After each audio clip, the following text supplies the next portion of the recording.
You know what time it is.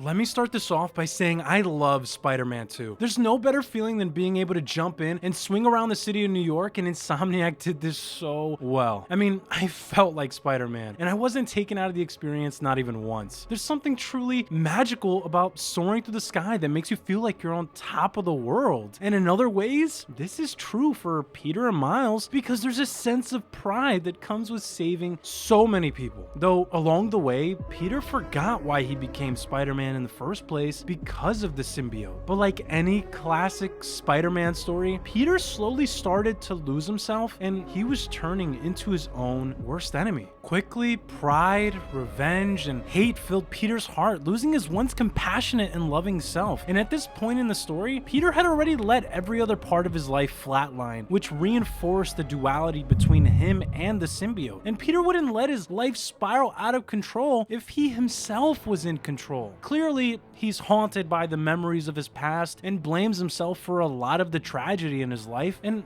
all he wanted was relief, like many of us do in real life. And he found that through the symbiote. But that's not to say he was the only one facing an internal battle, because so was Miles with not being able to forgive Martin Lee. Ultimately, both Spider-Men faced themselves while others around them were facing the consequences, and it was evident that overcoming that darkness wasn't gonna be easy. Though seeing their transformations was one of the most intriguing portions of Spider-Man 2, and I noticed just how human Peter and Miles really are and realized that anyone could make the same mistakes they did. That even heroes are susceptible to becoming the villain, and as we in real life are susceptible to becoming who we aren't and the enemy of our own lives. Personally, I found myself in similar circumstances, and of course I know it isn't ideal, but it's part of who I'm going to turn into, and that's okay. And like Peter, I embraced the journey at first, but there comes a turn along the way where you have to make a choice to redeem oneself. Now, whether you make that choice is completely up to you, but depending on the one made, it'll change what comes next in your life. But knowing that it's going to be difficult is also an accepting part of welcoming change. And like Peter was able to overcome his past, so are we. Forgiveness is a theme constantly thrown at you in the story as he tries to do what's right. And for this reason alone, I completely lost myself in this experience. Spider-Man 2 taught me that having empathy for my younger, more naive self is important when looking back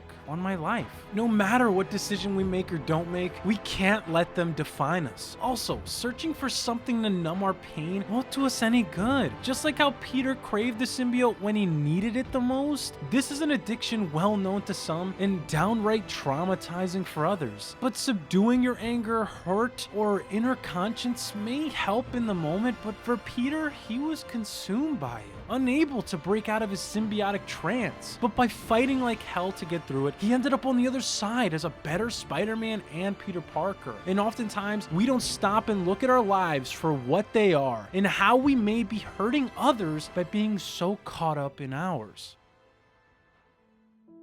And in this case, Peter had to lose himself to become who he truly wanted to be. And this game showed me that sometimes slowing down is the right choice, and that it can be beneficial in discovering what really matters in life. Like how Miles found his peace through his friends and family, so did Peter, and so will we in more ways than one. And even those like Martin Lee who've done unimaginable wrong can find reconciliation within themselves through being noble and honest with their future intentions. And despite the pain you may have caused, there's always a choice to do better. Spider-Man 2 is a story about what happens when you let something take control of your life and lose yourself along the way. Yet the narrative always hones in on the message that everyone is capable of change, and that knowing to forgive oneself is key, because it's okay to be wrong. Sometimes you just gotta make the wrong decisions to get back on the right path. So like Spider-Man, embrace your inner hero, because when you help someone,